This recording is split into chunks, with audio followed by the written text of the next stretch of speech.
Good morning, Wind Chasers, and welcome to a special edition of St. Patrick's Day edition of Chasing the Wind. I'm so stoked. It is next to Christmas and Easter. It is my favorite holiday. Now, let's go into it. I got my Irish flat cap on. Actually, it's a it's an 8-piece hat. There's like 8 little pieces of pie here. My wife, when I bought it, she thought it said spice hat. She thought it was for guys who were spicy. I didn't argue with her. Anyway, hey, if your wife thinks you're a spicy guy, you just go with it. Anyway, hey, I want on this St. Patrick's Day. There's a phrase. Last couple ones I've been doing phrases. I love phrases. My nieces and nephews. I'll throw out one of my one-liners, and my nieces and nephews say, number 45, number 12. Oh, that's one of my favorites, And they don't really have them numbered, but they just have fun with me on it. And then they start using my lines, and it's even more fun.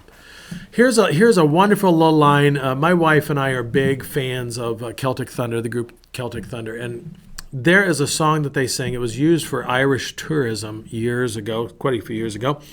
And there's a wonderful phrase, a song called Come By the Hills, but there's a phrase in there called The cares of tomorrow can wait till this day is done. Whew. That I use that phrase a lot to remind myself when I start thinking about, oh man, I got this to do, I got that to do, I got a whole week of things to do.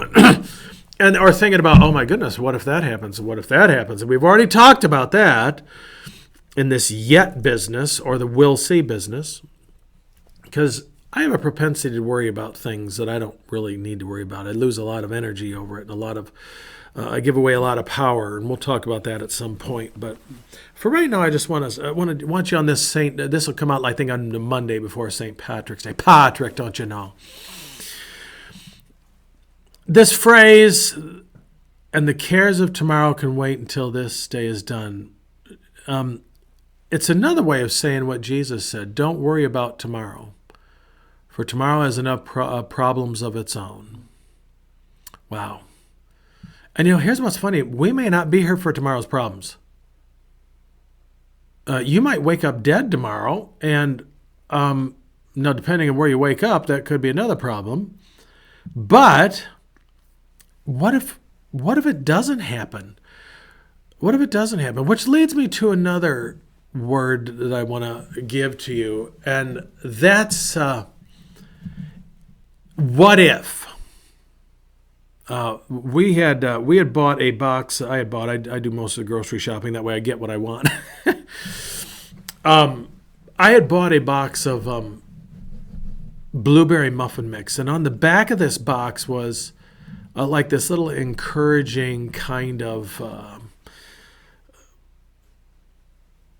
I'm going to call it a devotion, but it really wasn't a devotion. But there was a phrase there, and I cut it out, and I put it on a magnet so I could put it on my refrigerator to remind me. Those free magnet things you get with advertising people? Don't throw those things away. Hang on to them. Put things on them, and then put them on your refrigerator. Just put a glue stick or something on there to encourage yourself, okay? So I have this on our refrigerator at home. And it simply says this: seize the what if. Seize the what if. Now, there's 2 words again that we can either use them negatively or positively. Let's do the negative first and get that out of the way. Well, what if I get COVID? I think I was talking about that last week about the yet. I haven't got it yet, but what if I do? What if? That's not a what. That is not a what if I want to seize. I don't want to seize what ifs and say, well, what if this? What if this? And I'll tell you, I've woke up in the middle of the night with anxiety attacks because the enemy comes and starts feeding lines into me, even in my sleep, about what if. What if this happens? What if that happens? What if this happens? And you know what they're all based off of? They're either based off of choices I've made, choices someone else has made that has affected me, or choices that someone's making today that might affect me. Or maybe it's because the doctor says we need to check on that lump. Or the doctor says, well, your cholesterol's a little high. You're at risk of a heart attack or whatever. I've heard that one a few times. we got to be careful with that word, those two words, what if. Well, what if I get this? What if this happens? What if that happens? What if my kids don't turn out all right? What if my spouse leaves me? What if my spouse does this? What if I do this? You ever run into those people that, you tell them you're going to go do something and that, well, you better be careful. You better not do that. That could be, you could get hurt. Yeah, I could. I could also not live. Oh, you better not jump out of that plane. I've been writing down some things, some ambitions that I have, and sometimes the things that we think we want to do we don't necessarily want to do them, but they represent something else to us. I might have talked about this before. If I did, I'm not repeating, I'm reviewing. So I wrote down recently on this list of mine, I want to go hang gliding down on the beach in, I think it's North Carolina or South Carolina. I got the brochure on it last year when we were going to Florida. There's something about flying. I love flying. When I was in Alaska a couple years ago, I went on a special float trip, one of those little Cessnas. It was awesome. I loved it. But there's this thing that I'm fascinated with, going hang gliding. And I could. If my mother was watching this, and she won't watch it because she doesn't have, unless my cousin or someone shows it to her, my mom would be saying, "Oh, really? You better not do that, Mark. You could die." Yeah, I could die driving my truck across the city too, especially the way I drive and the way some other people drive.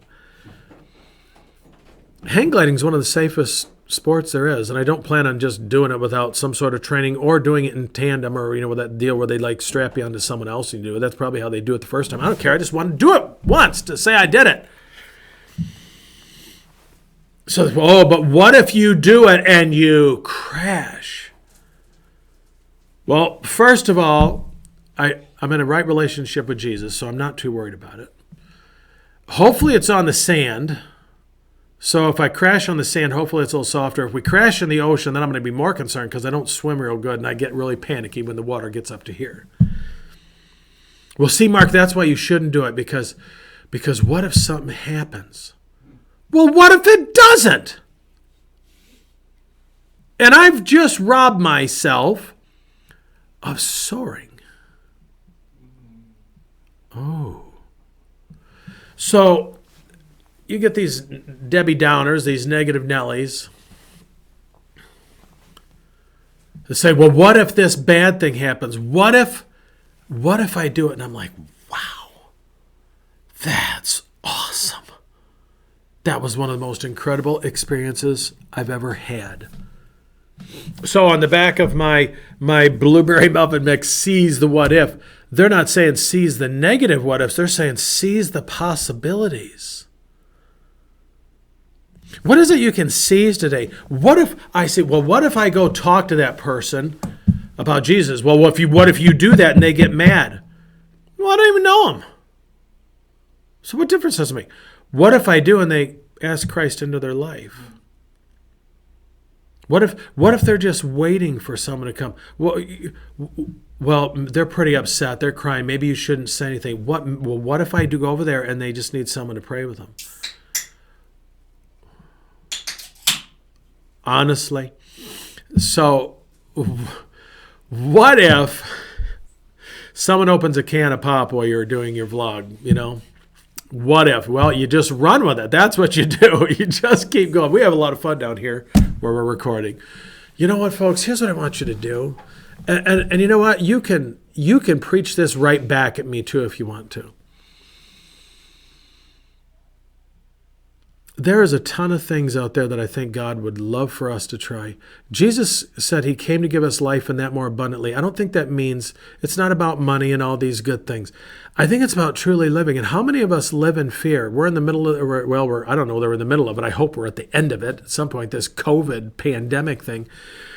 Man, I have just met people who are scared to death, and the media has them scared to death. And if you read other stuff, if you do a little research, you can find some things people say, this is not as bad as they think it is. I've gone a year and I have not gotten COVID yet. Oh, Mark, you're not supposed to use it. I know. I haven't gotten COVID.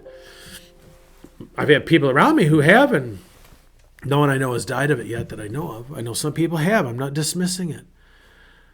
I don't want to live in fear. And I'll tell you, I can live in fear. I can look at the what if this bad thing happens. I can do it. I told you.